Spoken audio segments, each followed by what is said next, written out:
Bom dia a todos e todas.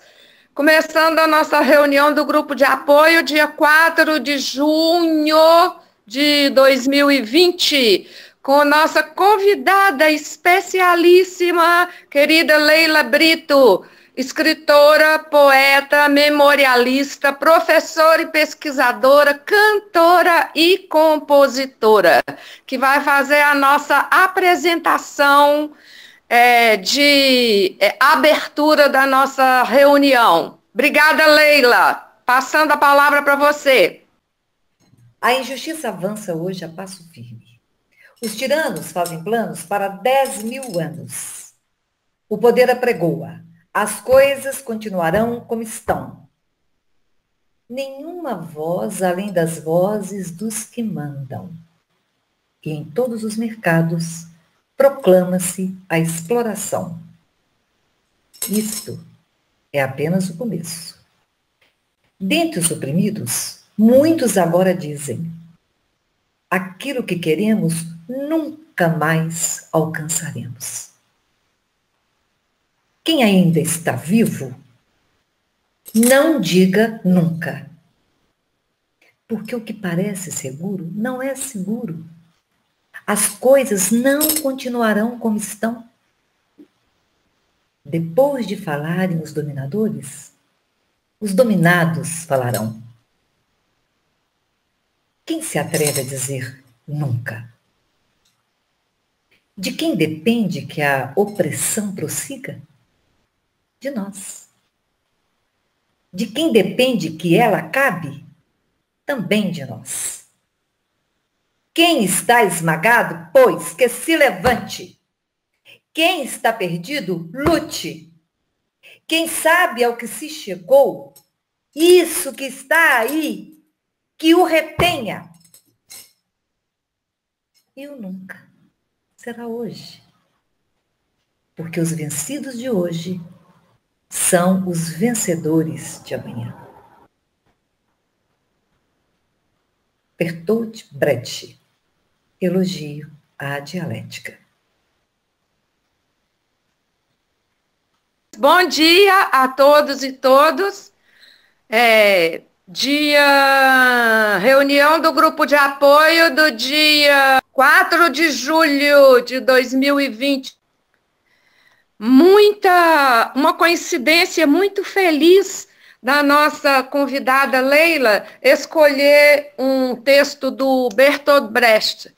Olha só, hoje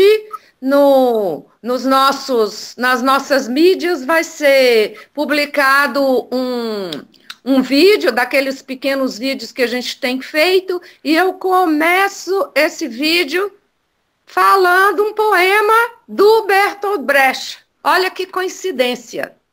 Esse é muito conhecido, o analfabeto político. O pior analfabeto é o analfabeto político. Ele não ouve, não fala, nem participa dos acontecimentos políticos. Ele não sabe o custo de vida, o preço do feijão, do peixe, da farinha, do aluguel, do sapato, do remédio, dependem das decisões políticas. O analfabeto político é tão burro que se orgulha e estufa o peito dizendo que odeia a política. Não sabe o imbecil que da sua ignorância política nasce a prostituta, o menor abandonado e o pior de todos os bandidos, que é o político vigarista, pilantra, corrupto e lacaio das empresas nacionais e multinacionais. Olha só. O Brecht, Bertolt Brecht, ele morreu em 1956, então ele é uma pessoa importantíssima da primeira metade do século passado. Dramaturgo, poeta, encenador alemão. Seus trabalhos artísticos e teóricos influenciaram profundamente o teatro contemporâneo. Ele estudou medicina e trabalhou como enfermeiro num hospital durante a Primeira Guerra Mundial. E ele é marxista. E ele desenvolveu uma coisa interessantíssima no teatro, que é o teatro épico. O seu trabalho como artista se concentrou na crítica artista ao desenvolvimento das relações humanas no sistema capitalista. Eu me identifiquei muito com isso. Eu também faço isso, as relações humanas, a crítica às relações humanas no sistema capitalista. Até as emoções são produzidas, são construídas culturalmente, são fabricadas culturalmente. Por exemplo, acho que todos já sabem que eu faço uma crítica a alguns conceitos que precisam de ser redefinidos para a gente orientar a vida da gente para bem viver. Um dos mais importantes é rever o conceito de amor. O Brecht era um pensador prático, que sempre ele recriava as suas peças, que ele chamava de experimentos sociológicos. Olha que interessante. Pois é através delas que toda a teoria e toda a crítica a esse sistema capitalista era colocado. E sabe da onde que ele tirou o teatro épico? De um ator chinês chamado Mei Lanfang.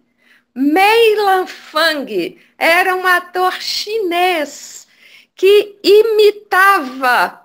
Ele não imitava, ele repetia várias vezes: eu não sou imitador de mulheres. Ele representava personagens femininos. Olha que coisa interessante. De quem que vocês lembram?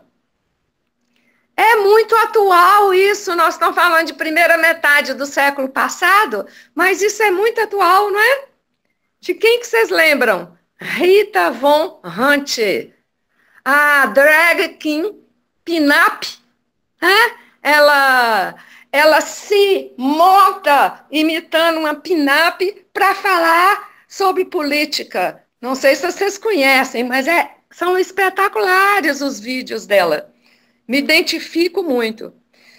E o Brecht recebeu ainda o Prêmio Lenin da Paz em 1954. Olha, então, para falar sobre esse tema nosso, distanciamento, nosso tema de hoje é distanciamento em época de fascismo. Além dessa bela introdução, eu pensei num pouco de história da primeira metade do século passado. Nazismo, fascismo e integralismo, que é o fascismo no Brasil. Tá? E a atualidade desse tema, muito atual. Olha como que eu tento pensar sempre positivamente e vejo muito interessante o nosso isolamento, o isolamento que a gente está passando, principalmente do ponto de vista de aprendizagem. Então, eu estou super, hiper recomendando, eu aprendi muito dentro desse YouTube, UJS Brasil. Chama UJS Brasil. A União da Juventude Socialista do Brasil está dando cursos durante o isolamento. O primeiro que eu vi foram 16 aulas sobre feminismos, que eu me baseei muito para fazer nossa reunião passada. E depois começou um curso que eu me lembro, acho que é mais ou menos assim: entenda o fascismo para ser antifascista. É muito bom esse curso. Muito, tem aulas ótimas. E você pode assistir ao vivo e depois estão lá gravadas. Você pode assistir de novo, ou quem não puder assistir ao vivo pode ir lá e pegar. A primeira aula desse curso, o cara lembrou de um filme que eu vi quando era adolescente. Esse filme é de 1977. Vocês lembram desse filme do grande diretor Bergman, Ingmar Bergman? O Ovo da Serpente. Em 1923, na Berlim de 1923, Abel era um trapezista judeu desempregado. E o seu irmão Max se suicidou. E aí ele encontra com a Manuela, sua cunhada, e juntos eles sobrevivem com dificuldade enorme à violenta recessão econômica pela qual o país passa.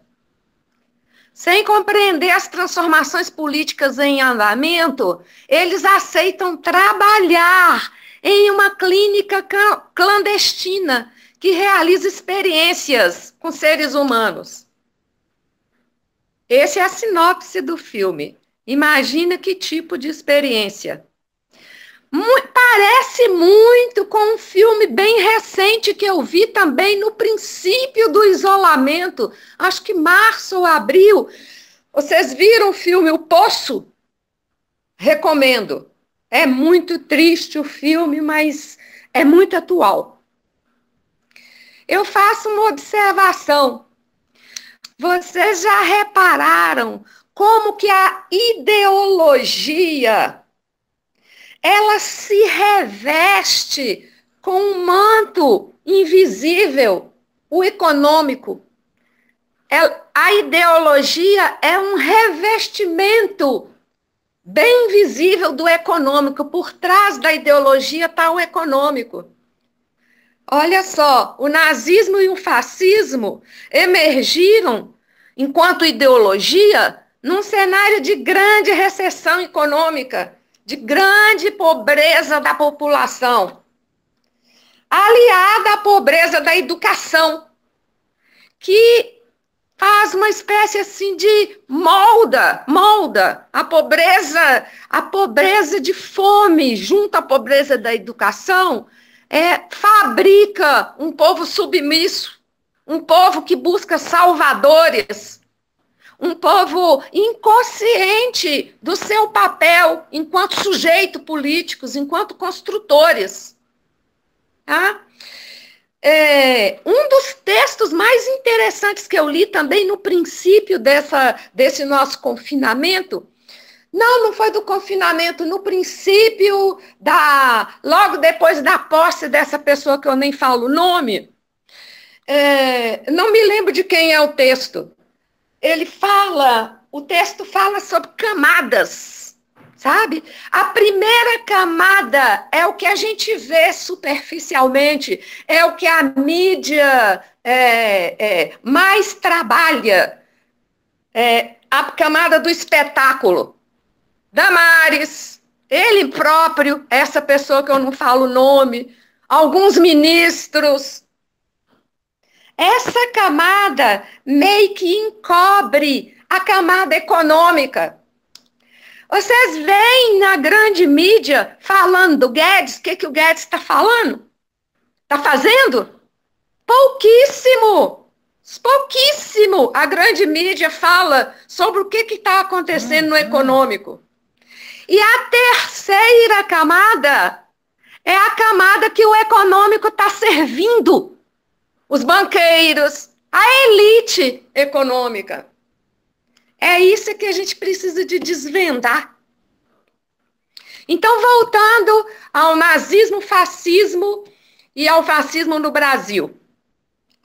Acho que é dispensável falar sobre o nazismo, né? De 1933 a 1945. A Alemanha começou em 1933, quando a Alemanha estava arrasada e humilhada depois da Primeira Guerra. Aí vem o discurso nacionalista e extremista. A ideologia nazista foi responsável pelo extermínio de 6 milhões de judeus no Holocausto. E além dos ciganos, dos homossexuais, dos negros, é o querer exterminar o que é diferente. É o máximo do preconceito. Porque o preconceito, por definição, é o medo do diferente. Em vez do diferente me acrescentar, eu tenho medo. Aí é melhor exterminar. Na Itália, o fascismo do Mussolini, que acompanha, muito parecido com o nazismo do Hitler. O livro do Mussolini chama A Doutrina do Fascismo. Sabe de onde que vem essa palavra? Fascismo ou fascismo vem de fascio, que significa feixe. É uma apropriação de imagem dos magistrados da Roma antiga, que é um feixe de varas, que representa a união do povo em torno da justiça. Olha como que também a primeira metade do século passado é marcado, essas ideologias buscam muito essas imagens para trabalhar o marketing, sabe? Então, o Mussolini é um dos fundadores do fascismo. E o fascismo inclui elementos do nacionalismo, corporativismo, sindicalismo nacional, expansionismo, progresso social, anticomunismo, para variar, se opondo às ideias de luta de classe e de igualitarismo, tá? Combinado com a censura de subversivos e a maciça propaganda do Estado. E, por último, o culto à personalidade. Mussolini morreu executado em 1945. Aí a gente passa para o fascismo no Brasil. Essa imagem que a Luana pôs agora é a imagem da bandeira do Movimento Ação Integralista Brasileira. Mais ou menos na década de 30, tinha um paulista chamado Plínio Salgado, que usou as ideias de Hitler e de Mussolini para criar a Ação Integralista Brasileira. Tá? E chegou a ter mais de 6.000 adeptos no país. Naquela época do governo autoritário de Vargas, tá? O Plínio Salgado flertava com Vargas nessas ideias fascistas, tá? Olha o lema desse movimento: Deus, pátria e família. Não parece bem atual? Então, era um movimento nacionalista, autoritário, tradicionalista e fundado em preceitos religiosos, tá? Cabendo ao Estado manter a unificação integral da sociedade. Claro que através da coerção. Tá? E os integralistas tiveram um sucesso meteórico no Brasil, nessa época do Vargas, tá? Que mudava rapidamente. Aí depois o Vargas entrou com a ditadura e extinguiu os partidos. O Plínio Salgado saiu do Brasil, foi exilado, tá? E a gente pensa que acabou, mas não acabou nada. O integralismo renasceu no Brasil em 2004, com a formação da Frente Integralista Brasileira, num congresso realizado com o apoio da Casa de Plínio Salgado. Aí, pesquisando sobre isso, eu achei essa lâmina, que são os 14 sinais do fascismo. Gente, essa lâmina está em Washington, no Museu do Holocausto, para lembrar, para a gente não repetir essa coisa horrível. Mas aqui são os primeiros sinais, são 14 itens. Depois a Luana vai mandar essa lâmina, vai mandar todas as lâminas, vai colocar lá no nosso grupo, tá? E vocês leiam com atenção para ver como que é atual, como que isso está se repetindo inteiramente agora. Inteiramente. Não vou gastar lendo os 14 itens, não. Vai ficar como uma lâmina para orientação, para a gente ler e reler e pensar assim, como que isso, o que a gente pode fazer em relação a isso. Porque não basta a gente conhecer o fascismo, a gente tem que ser antifascista em todos os níveis de relação. Tá? E aí, a pergunta que não quer calar. Como enfrentar o fascismo em meio à pandemia? Tá?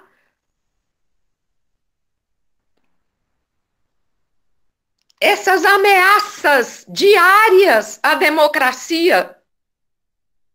A fala, vocês vejam que essa pessoa que eu não falo o nome, fala muito em democracia, né? É em nome da democracia, mas a ação é completamente contrária. Uma pessoa minimamente esclarecida, é facílimo observar a contradição. Vejam bem, outro dia eu estava comentando com a Márcia. Olha só, a Márcia que é professora de história. Nós estudamos. Algumas no ginásio, como eu, que sou mais velhinha. Outras no ensino fundamental, primeiro grau, sei lá, alguma coisa assim. Luana estudou deve ter sido na 8ª série, sei lá, qualquer coisa assim. Ensino fundamental agora, não é, gente? Por aí. Gente, a gente estuda isso até hoje. Os 3 poderes: legislativo, executivo e judiciário. É necessário esses 3 poderes para a existência da democracia. Porque não existe poder de um, a não ser que seja autoritário, que seja déspota. Isso Spinoza já falava 200, 300 anos atrás. Então é uma coisa sem sentido, esses protestos que pedem o fechamento do Congresso, do STF, em nome da democracia. Mas os tempos são de pandemia, né? Quais são os dados mais atuais? 50 mil, nós estamos chegando a 60 mil brasileiros, né? Em 3 meses. O Brasil, acho que já se tornou, de mortes, e o Brasil já se tornou o 2º país do mundo com mais mortes. E a nossa curva de contágio agora é ascendente, né? Foram os setores democráticos e antifascistas os responsáveis por defender as recomendações da Organização Mundial de Saúde, o isolamento social, para que esse número não fosse maior ainda, né? Enquanto isso, esses setores ultraconservadores são declaradamente contra essas medidas. Ontem, ele vetou o uso obrigatório de máscaras. Então, nesse contexto, a divergência sobre os protestos, as manifestações. Então, a catraca livre, onde eu me informo muito sobre a atualidade, conversou com diversos movimentos antifascistas para saber como lutar com o fascismo em meio à pandemia do coronavírus. Basicamente com 3, o movimento estudantil, o movimento comunitário e os movimentos sociais e partidos. O que eles estão pensando, o que eles estão fazendo? Olha só. Aspas. O presidente tem destilado seu ódio e escárnio contra a população e sabotando o auxílio emergencial, atrasando pagamentos, incentivando aglomerações e rindo da situação. O centro da nossa luta nesse momento é a garantia do isolamento social e de dar condições de viver e de sobreviver para a população. Fecha aspas. Essa é uma afirmação do diretor do Diretório Central dos Estudantes de São Paulo. Ele chama Marcos Cauê.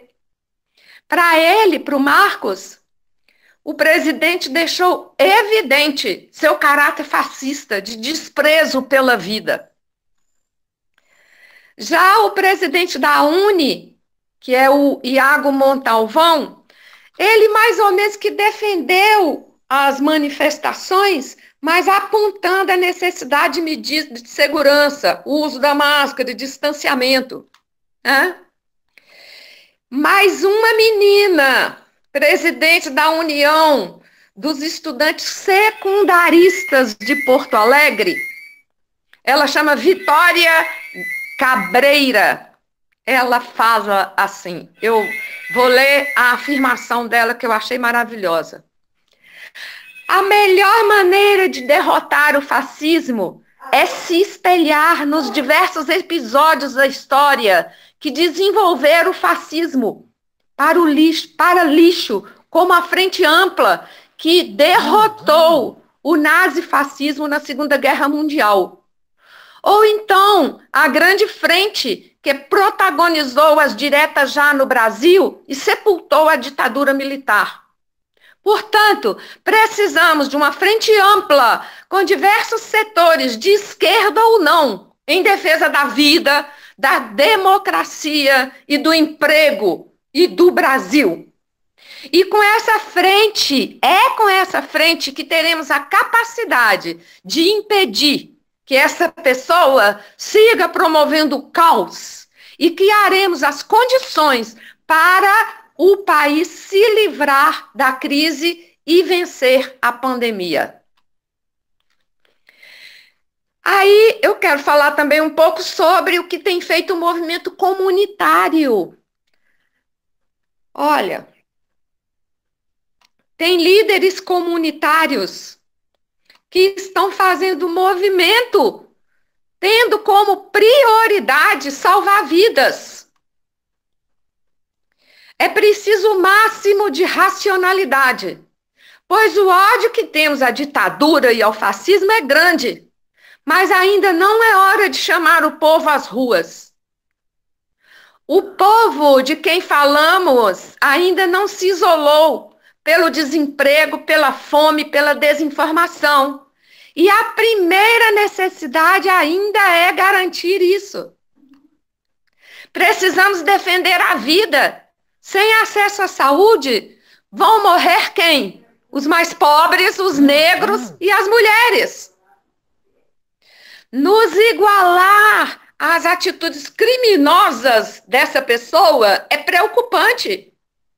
Acredito que devemos ponderar que parte do nosso discurso sobre ficar em casa, sobre ajudar a isolar, mesmo os que não têm casa. Tem um cara que é Rodrigo Lucas, integrante do movimento Brasilândia Solidária. Ele fala assim: mesmo com ações que nos ajudam a dar conta das necessidades imediatas do povo, como distribuição de cesta básica, álcool, máscaras, e discutindo a importância das medidas preventivas, como lavar as mãos com frequência, distanciamento social, etc., a realidade é que muitas famílias nem possuem água encanada.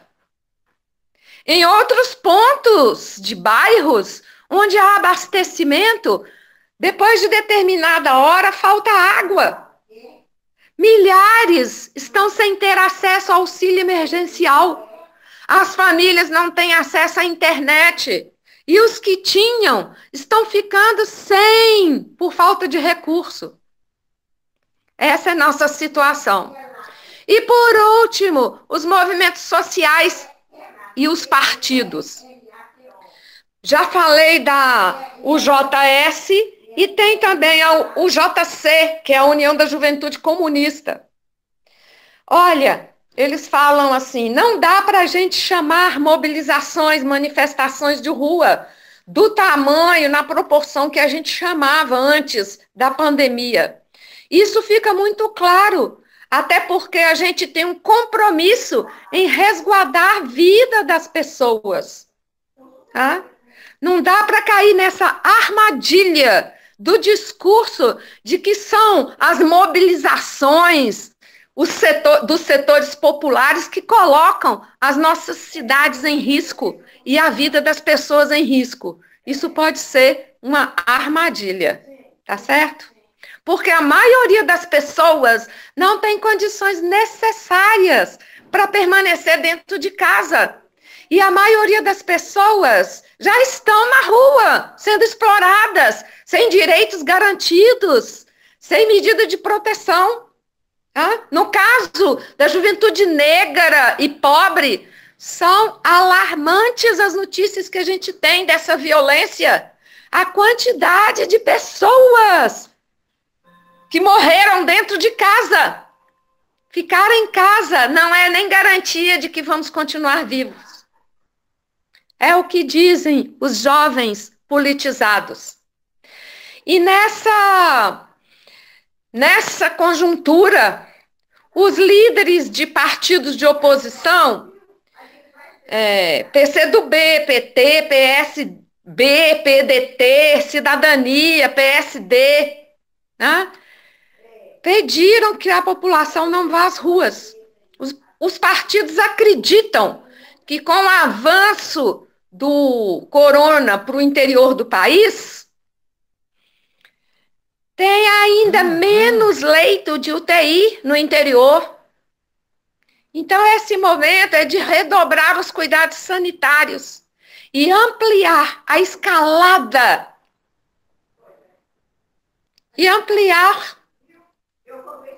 redobrar os cuidados sanitários e ampliar a comunicação com a sociedade em prol do distanciamento social. Então, continuaremos firmes na oposição das mais diversas formas que a situação permite, apontam os partidos. Aí, para terminar, acho que eu vou voltar ao Brecht. Ele também nos ajuda a terminar essa fala para passar para vocês os comentários. Ele tem também um texto muito bacana, Leila, que fala assim: nada é impossível de mudar. Desconfiai do mais trivial, na aparência singelo, e examinai sobretudo o que parece habitual.